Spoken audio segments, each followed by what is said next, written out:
and the profession. Reports show that the challenges associated with governance are spilling over as journalists continue to be beaten, their gadgets destroyed, and others taken by security agencies and private individuals. Government says that it respects media freedoms, saying it granted most of the media liberties that we see now, but there are questions. The Minister for Information says they are going to register journalists. We'll talk about those things. Is she walking in the footsteps of her predecessor, the one who ended up with masts? Our guests tonight, Mr. Asuman Basalirwa, President of the Justice Forum Party. You're most welcome, Mr. Asuman Basalirwa, Your Excellency. Thank you very much. Good evening to all our listeners and viewers. We're also joined by Dr. Bainomugisha, Head of the Peace and Security Program at ACODE, also Lecturer of Peace and Security at Makerere. You're most welcome, Dr. Arthur. Thank you, Edmund. Good evening, viewers and listeners. Yes, because we're also on the internet, you can get a video of Spectrum off YouTube. We're also joined by Honorable Charles Rwomushana, former Head of Political Intelligence at State House. He was also a member of the 1995 constitutional making body, the Constituent Assembly. You're most welcome, Honorable Rwomushana. The Almighty God is great. There is no power above him. Dr. Arthur, was Rebecca Kadaga, Right Honorable Speaker of Parliament, right to make that ruling the way she did?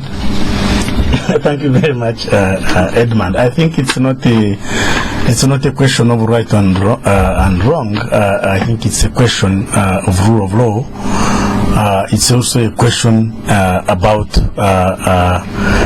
justice. It's also a question about the growth of our democracy. I think, of course, the Speaker, Rebecca Kadaga, found herself in a situation which says, being a member of SEC that presided over the expulsion of the rebel MPs, and then, of course, being a Speaker. I think, but why she stands out, I think, is having distinguished between being a member of SEC and being a Speaker of the National Assembly of this country. And I think she took her position, and in that chair, I think she exercised her mandate.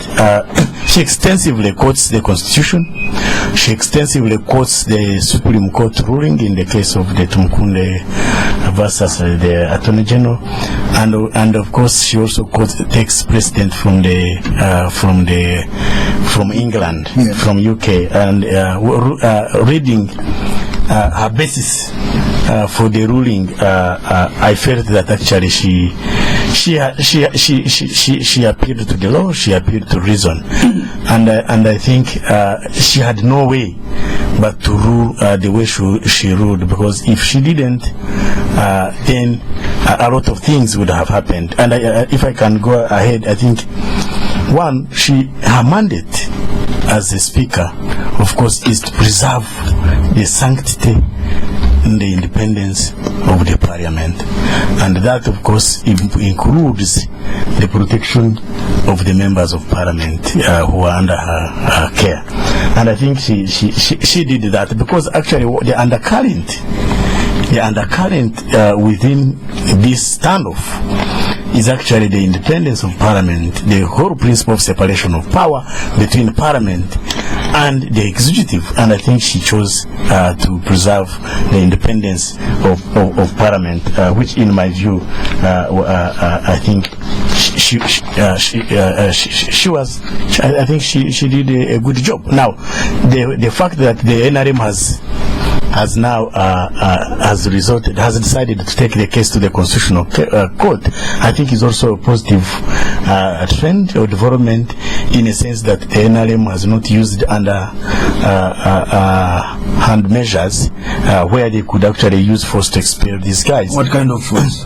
They have not decided to use force. They could, for instance, prevent them. Abduct them at the steps of Parliament. Stop them from entering. They have that capacity. They are running the state. But I think that... Well, do they have a precedent in doing that? That's something that was associated with Idi Amin. Would the NRM do that? No, I am saying, they have played political maturity. That they have the statement that has just been read here by Honorable Gunda, I think is a sign of maturity. They are going to the Constitutional Court for legal interpretation, and I think let's wait for the interpretation of the Constitutional Court, and I think that's part of our democratic development, and I think it's a good thing for us to have a recourse to the rule of law. So she'll have another precedent on that side from the courts of law. Yes, because you see, one way how you can grow democracy is to try the political institutions. Stretch them to the end. It is not actually stretching them, because actually some of them, they have not been as effective, because like the Constitutional Court, because this constitution is young, promulgated in 1995, reviewed, reformed in 2005. It's a young constitution that needs to be subjected to that kind of trial, and that trial sets precedent. As you could see, that actually, like the precedent she has used, it's just recent. We need enough precedents which become a solid foundation for building an enduring democracy. So what happens to the NRM party? People are going to rebel now. No, what has also happened to the NRM party, of course, one is that I hope that other people will not take this and then become rebellious, because also what is at issue also is the internal democracy, is internal party discipline, because also leaders in this party may fail to bring to book some of the errant MPs, and of course when you look most of the so-called rebel MPs who actually I have a lot of respect, they are young, and it's like the young are rebelling against the old, because this also calls for political maturity. There's a need for internal discipline, and I hope that this doesn't give a very bad precedent, so that we see everybody, because already some parties like DP is also facing that internal confusion. I think it would be wrong for parties to fail to exercise the internal democracy, but in this case, I think it's like a double-edged sword, to the extent that also if the verdict from SEC was to be upheld, it could also undermine internal party democracy, so that people they are stifled and they cannot speak out, because you see, democracy is premised on the fact that there is competition in terms of ideas, and the best ideas win. So the parties must exercise internal democracy, must allow people to express themselves, but must also be mature to have what we call to have consensus, building, negotiation, conciliation from within them, so that finally a pure and a purified and an agreed position emerges. But to go in the meeting of a party and then it's the verdict of the top leadership to prevail, those parties also have no future.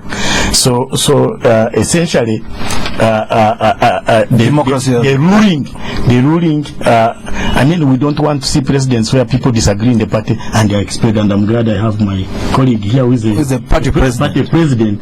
When people disagree with you, don't expel them. Just accommodate them, listen to their view, because even one view could be actually the right out of 99 views. Well, and of course, smothering their views would technically kill Parliament. Parliament is basically for speech. Palma is a French word. Exactly. Muzzling the freedom of speech of members of Parliament would certainly then kill the spirit and the letter of democracy, because democracy is actually premised on competition of ideas. And so if it is stifled, then you have killed the spirit and the light of democracy. Let's only miss a point before we move away from you, Dr. Arthur. Yes, these MPs also, if they became rebellious and they were all expelled by the party, whoever is expelled loses the umbrella of their party. There's something they lose there as well, don't they?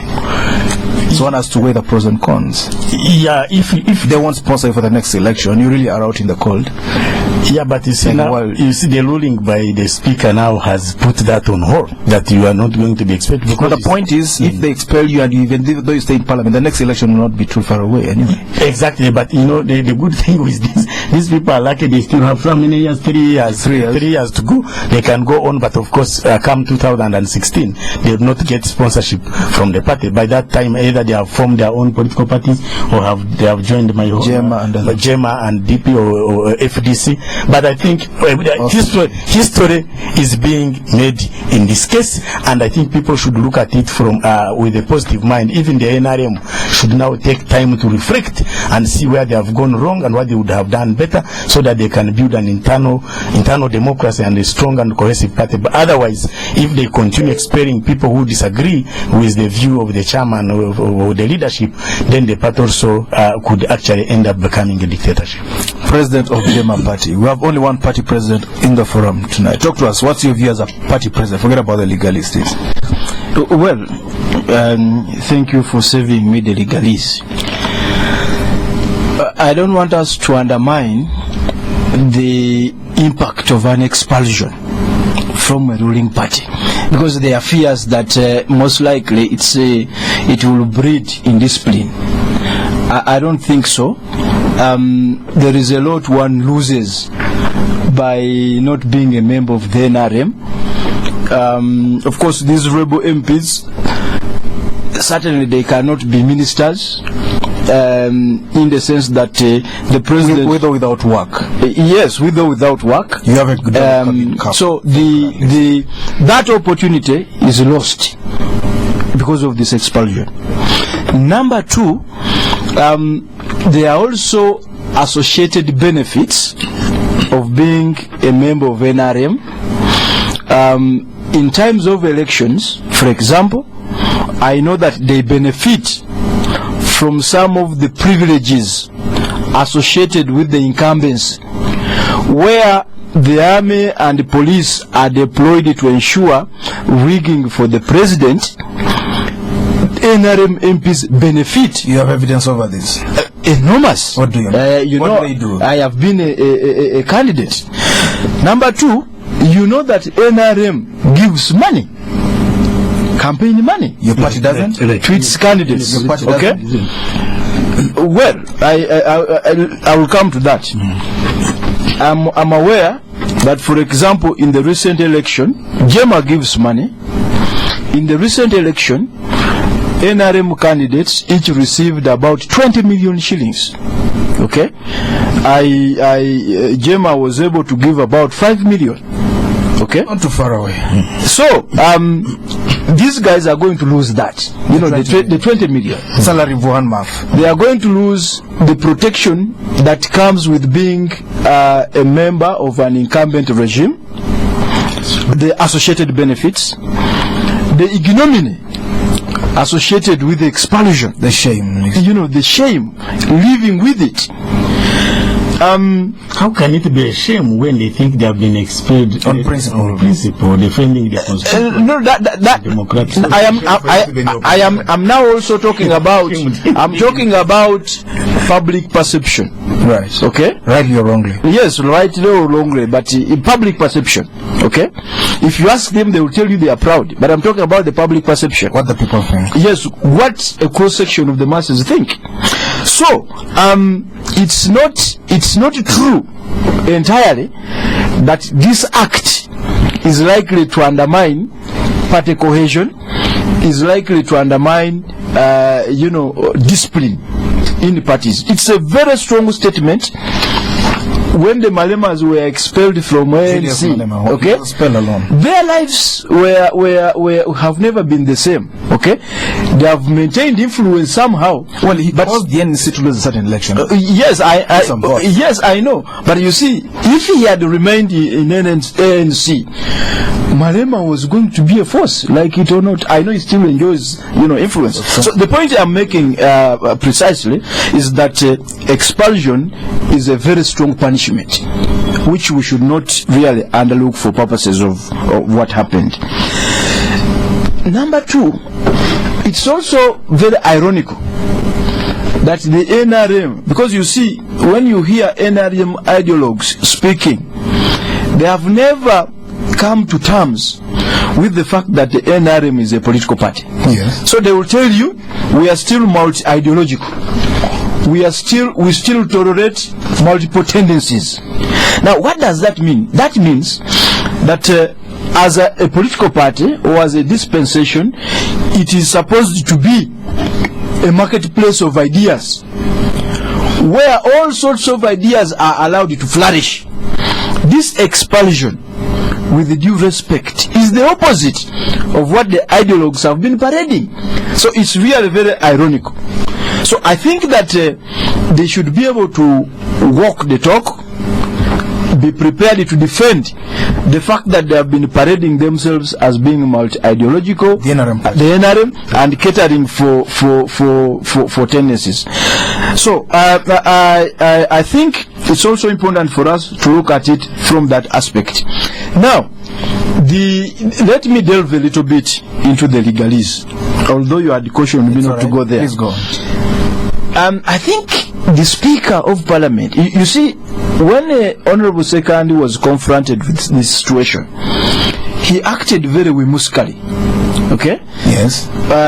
You know, the letter that was written by Brigadier Henry Tumukonde was not talking about a resignation. It was explaining the circumstances under which he was told to resign. And the Supreme Court, Justice Kanyehamba, wrote the lead judgment. And it was only, I think, Mulenga who did not agree. The rest of the quorum agreed. They said the Speaker has an obligation to protect members of Parliament, not only in Parliament, but even outside Parliament. The obligation of a Speaker is elastic. Right. Okay? It goes beyond Parliament. And when they crash it on electric pole at the weekend. Yes, precisely. I have seen the Speaker going to prison to visit MPs who are there in civil prison over debts. Okay? Precisely a private matter. Right.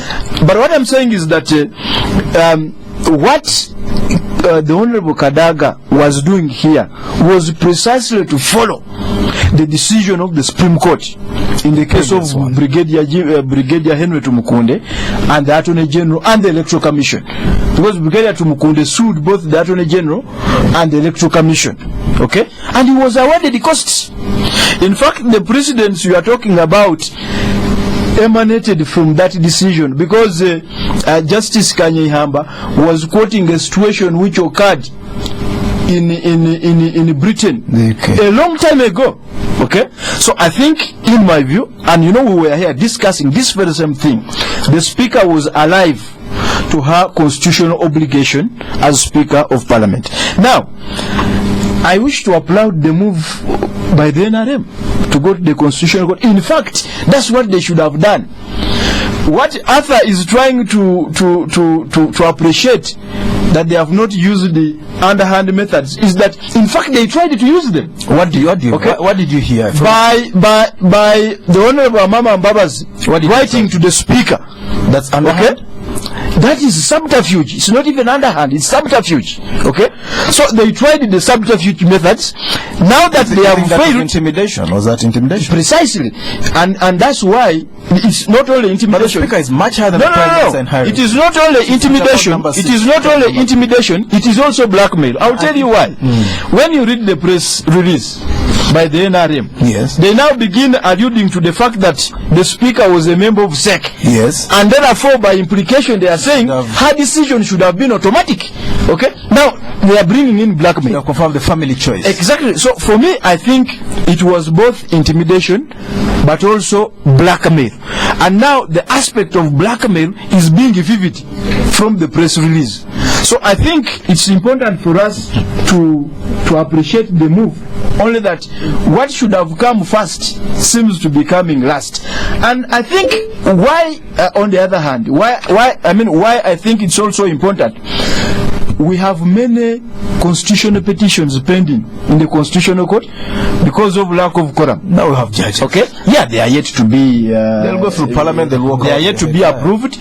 But now that the NRM has a case there, we only hope it is going to expedite the process of constituting the Constitutional Court. As the FOC, we have taken that one court. Our petitions are pending there. So I think that is also another aspect. Now, finally... A4C or 4GC? A4C is an illegal... A4C, 4GC, that's why we are in court. We have challenged that. Right. Finally, I think it would really be unfair. In fact, it would be an act of disenfranchisement to order the Speaker, to compel the NRM MPs to leave Parliament in a dispensation like ours, where actually voting is not party-based, but actually it's an amalgamation of individual merit, okay, and political parties. What then happens to members of the public who are not NRM but voted in Sereko?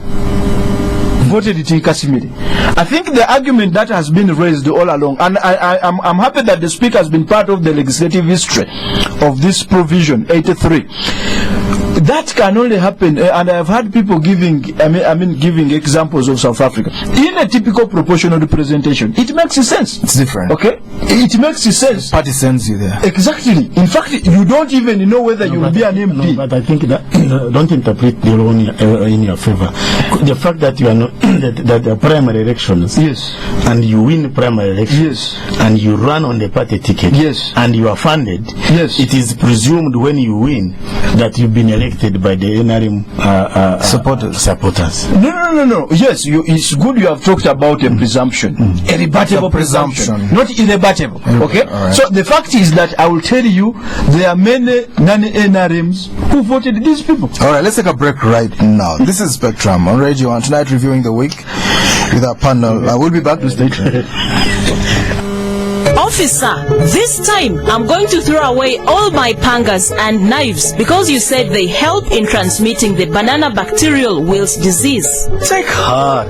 If you've learned them, you can still use them. The banana bacterial wilt is transmitted by insects such as the stingless bees that visit male birds to feed on sap that oozes out when the banana flower fall as the insects feed. They also bring in the bacteria that enter the banana plant through the wounds left behind when flowers fall. To stop the spread of insects, remove the male birds as soon as the last cluster is formed, whether you have the disease or not. Because removing the male bird using a pruning knife spreads the disease, use a fork stick. This message is brought to you by National Agriculture Research Organization, NARO, together with National Agricultural Advisory Services, NADS. So I'm chilling at home with my crew. The boys are waiting to watch the game on the telly, but the chicks want to go to the beach. So how do we play it? A glance across the room. Eye contact is made. A plan is hatched. Pete will get some sand. Lots of it. Jeff will take care of the deco, Tim the entertainment, and I the clubs. And so we bring the beach to the apartment. If we can't go to the beach, we bring the beach to us. It's just how we do. It's not about where you're at, it's the difference you bring. Get a fresh take on things. Club is brewed longer for easier drinking, brewed slower for great taste. Club, tastefully different. Not for sale to persons under the age of 18. Sunlight, it's freshness that stays with you all day. The fragrance that lasts. Try the new range of Sunlight 2-in-1 washing powders for sensational cleaning and all-day fragrance. Special announcement. The Conrad Adenauer Stiff Tongue and Action for Development invite you to an intellectual discourse on the topic Promoting Public Sector Accountability in Uganda, sharing best practices with Europe, taking place on Monday, 6th May 2013, starting at 2 p.m. at Makerere University, Department of Food Science and Technology. This event is supported by the European Union under the Democratic Governance and Accountability Program. Announced by Yusuf Kiranda, Program Manager. End of announcement. Spectrum on Radio 1 FM 90. Welcome back on Spectrum. Tonight, review the week, looking at the standoff over expelled MPs, NRM MPs. The NRM today said they're going to go to the Constitutional Court. In the past, there were not enough judges. Now, soon, there should be enough judges. President Museveni appointed 23 judges. Send their names to Parliament so they can be approved to fill positions in the Supreme Court, the Court of Appeal, and the High Court. Our guests tonight, Dr. Bainomugisha, Head of the Peace and Security Program at ACODE, also Lecturer of Peace and Security Studies at Makerere. Mr. Asuman, Basalirwa, President of the Justice Forum Party, also known as JEEMA, and Honorable Charles Rwomushana, former head of political intelligence at State House, and who was a member of the 1995 constitution-making body, the Constituent Assembly.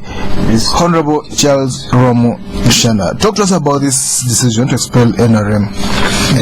The first person to survive is Honorable, the right Honorable Kadaga herself, because this was targeting her.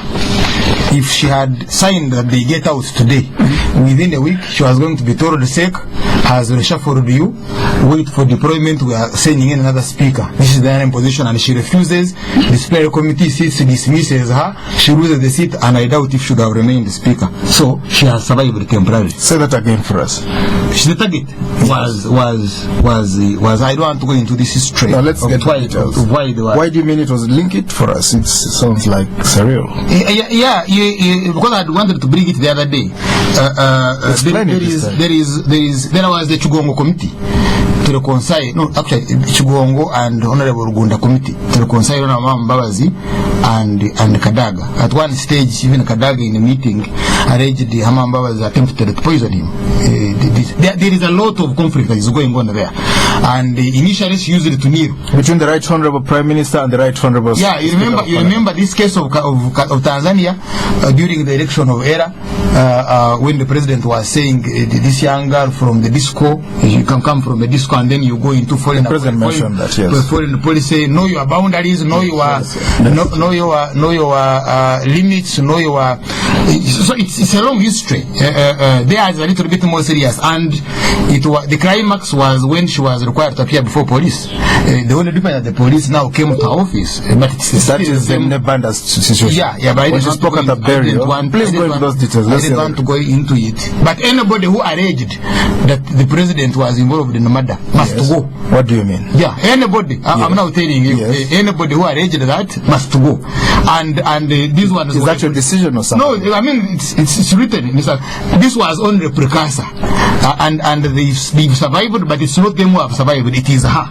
If she had made a mistake, I can bet you within 14 days she had expelled the MPs. Yes, her seat was going to be declared. The same acts would have been used to remove her. Yes, because you remember they accused her of supporting Honorable Salam Musumba.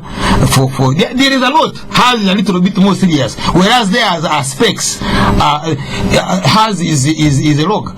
So there's something you said that she used to kneel while praying her prayer. When she used to kneel when she was pursuing that position, but now she stands. What do you mean? You had never seen her with it? No, explain that. They have the ears they will hear. Now therefore, she has survived but temporarily. But I have not known NRM. I have not known NRM to lose. NRM doesn't lose. They would have to be subdued operationally. How? Operationally. There is one. Once I went to see Honorable Chamzi, and Honorable Chamzi said, do I still have tires? Pressure in my tires. And the first thing he went to check was the pressure of his tires. Because you are capable of deflating the tires. I mean, this is what he felt. But the quarrel now we have had is that in the previous meeting, because why should she sit in the sec? When she's speaker, she could have stayed away. Why should she sit in the sec? So that was meeting there. I give you Mogo, you give me Karo. Now she comes here and she doesn't. Let's get that out first of all. Let's get it out of it. Why did she go to sit in? Because by the time you see, if they were not very sure, she's a member of the caucus. She doesn't sit in the caucus. Yeah, if they were very sure that Honorable Kadaga was not going to dismiss these people, they wouldn't have dismissed them from the party. If they were very sure. So she'd kind of they would feel that she. Now when she got the dream, I don't know that she also went to Karamoja and got this dream. When she got the dream that I do it, they do it to me. I don't scratch their back, my back will not be scratched. And she now goes away from I give you Moga, you give me Karo. Now that's when things. But she got an enlightenment when she sat in. Yeah, but this president is also very dangerous because Honorable Kadaga, the speaker, has no power to rule on matters of the tenure of member of parliament. Hers is to declare that the seat is vacant. To the clerk. It is not her who declares the seat vacant. No, the clerk of a. She has no power to declare. It is the clerk of the. She informs. She tells them that the seat has fallen vacant, but she has no power to declare that the seat falls vacant. What's the difference? Come again? I mean, if the member of parliament dies, yes, and she's informed, and there is a certificate that the member of parliament is dead. It is the constitution that declares that seat vacant, and her duty is to inform. No, to inform the clerk. Yeah, to inform the clerk, to inform the electoral commission that the seat has fallen vacant. Or if court, basing on the constitution, declares the seat vacant and an order is extracted, then her work is to inform. but she has no power. There's no extrapolation on No, she has no power to decide and declare that the seat has fallen vacant or has not fallen vacant. So she's guided by the law, the Supreme Law. No, it's the law that declares. Right. Yeah. So therefore, in the first place, it was wrong for even honorable members to have attempted at that. In this document, she should have condemned him. She should have condemned him for this act, because this is not a primary school where you go playing games. Fire is better than water. Fire is better than water. Should we have Fridays or we should have a river? Should we have Fridays or we should have a river? That's not the business.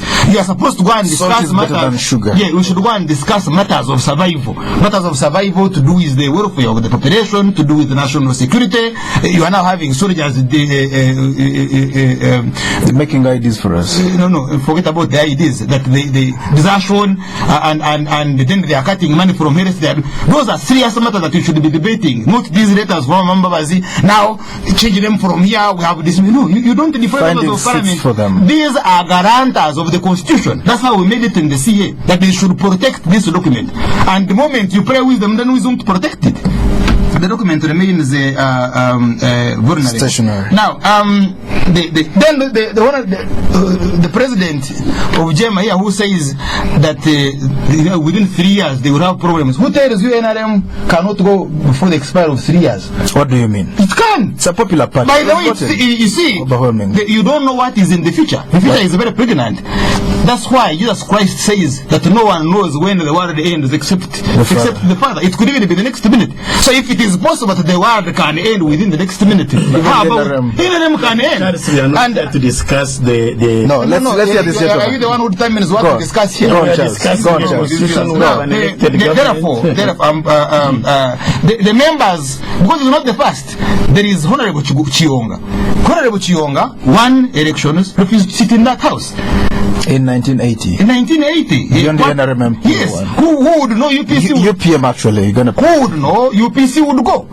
But there is no, UPC is no more. It used to be a party. We even had a life president. Yeah, it used to be a party everywhere. That was their declaration. That the UPC was everywhere. Now everybody. UPC was in the opposition. UPC was for 20 years. It was in abeyance. Now, so NRM within the next 3 years can go, and then you have another robust NRM built around these people. So they are not very. Okay, all right. Because you need to look at the issues that they stood. We have to move forward. Some of us, for me myself, I'm a member of the NRM by shirt. I'm wearing a yellow shirt. So since morning I've been an NRM. Go on anyway. Yeah. So it's the duty of every one of us to protect this. Not a tie. I don't wear a yellow tie. Now, it's the duty of every one of us to protect this constitution, because if we don't, then there is no stability. It's the only document that stabilizes us. It's the only document that other than the agreement that our forefathers made when they were making Uganda. You are saying something about Rebecca Kadaga kneeling. What is the import? Now when she, because you see, when she came, her group started sponsoring these messages that she's going to spy that seat. You know this seat where there is the emblem of Uganda. Yes. Which seat? That seat, no. That one is only for that's why the other day she was told she cannot convene that parliament over some person's dead body. Things are changing, and they are changing very drastically. So it's the duty of all of us to protect this document, because it's around this document that all of us become one family. And if we don't, then we'll be in some bit of problem. All right, let's move forward. So you don't think she should have stayed in? Should have said us away from next. She would have stayed. I'm speaker. I won't go. But in the first place, if you are talking about Honorable Kadaga being a member of SEC and therefore partaking in this decision, how about Honorable Mbabas, who was part of the disciplinary committee?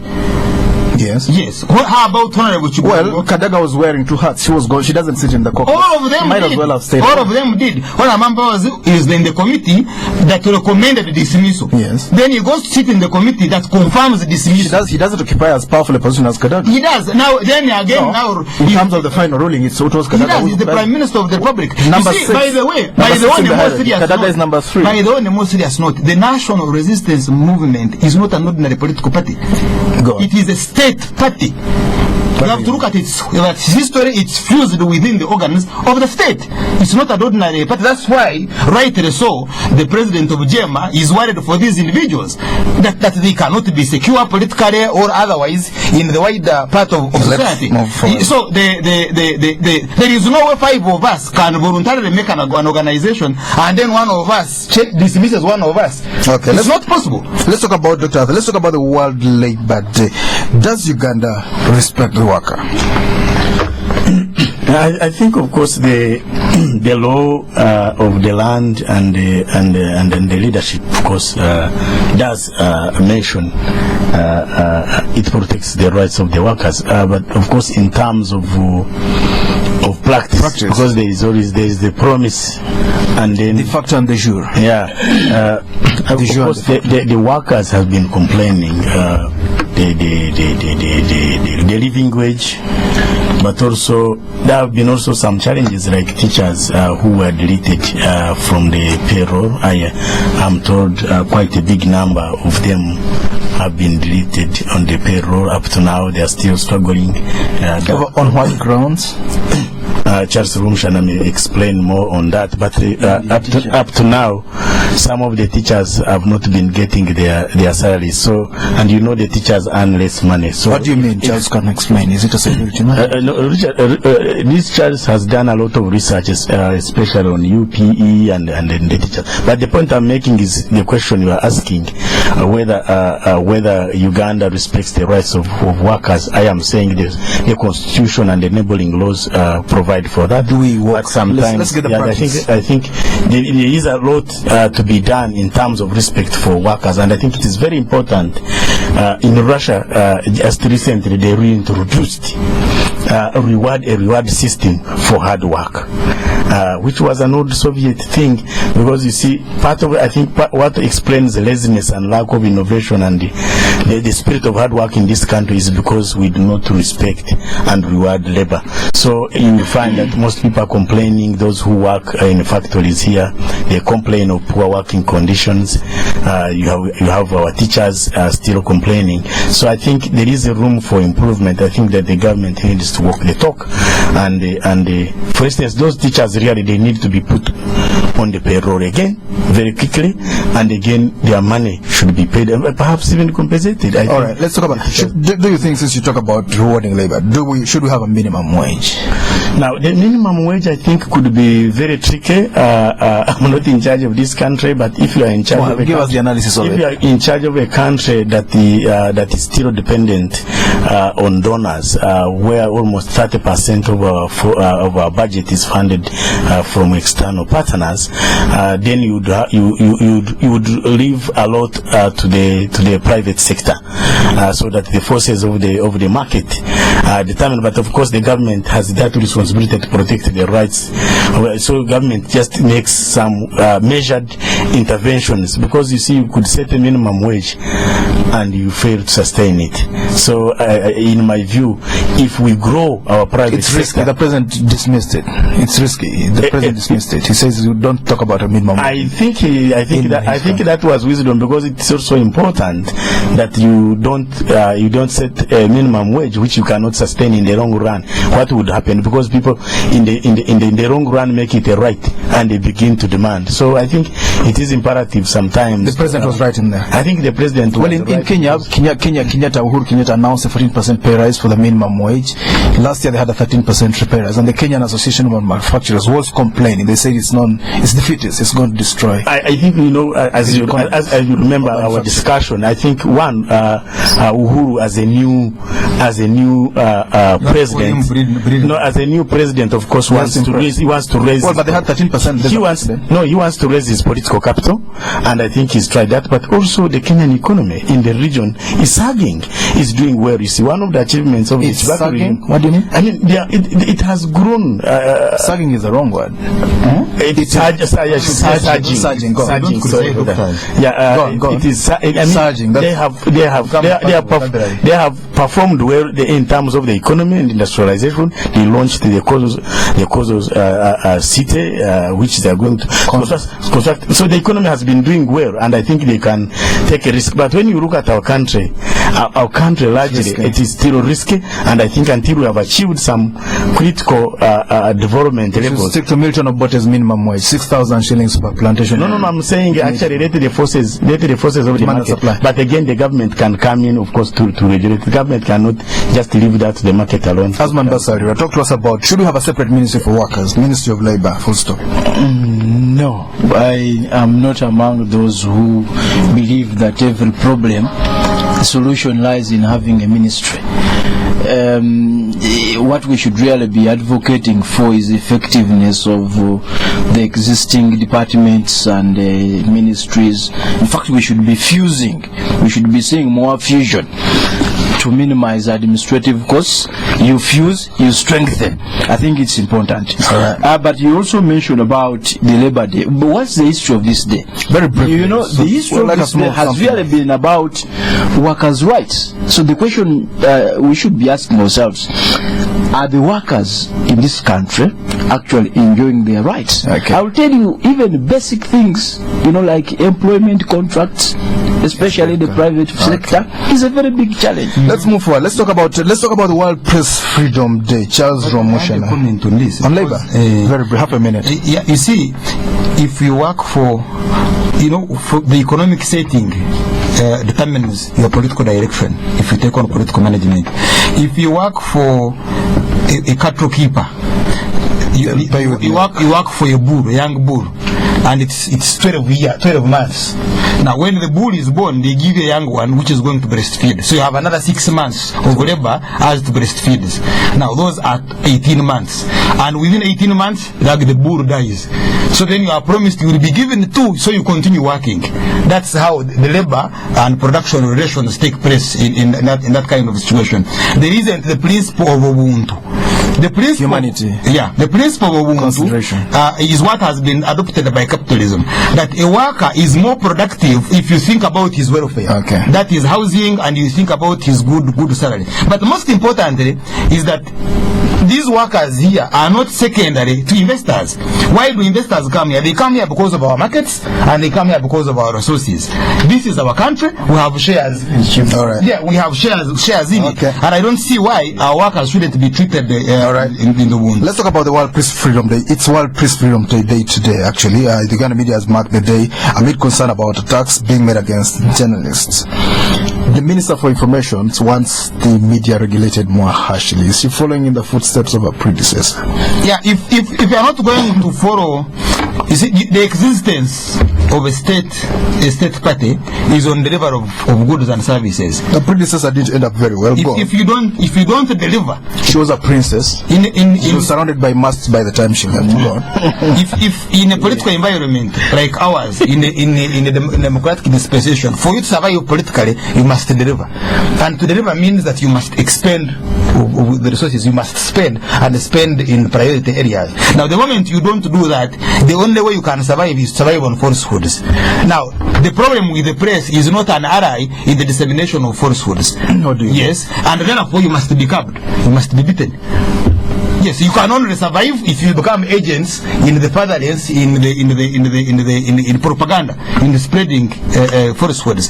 Otherwise, the way it should be, you should report that the ferry has been commissioned. But now, if the engine blows and you write that the engine of the ferry that was commissioned 2 weeks ago has blown, then you have become an enemy. So yesterday you were a friend, you were an ally, you were a comrade, you were patriotic, and the next day you become. That's why you go and look at the journalists who are given medals. I've seen that. There was a sports journalist among many. Yeah, no, but I'm talking about the political ones. There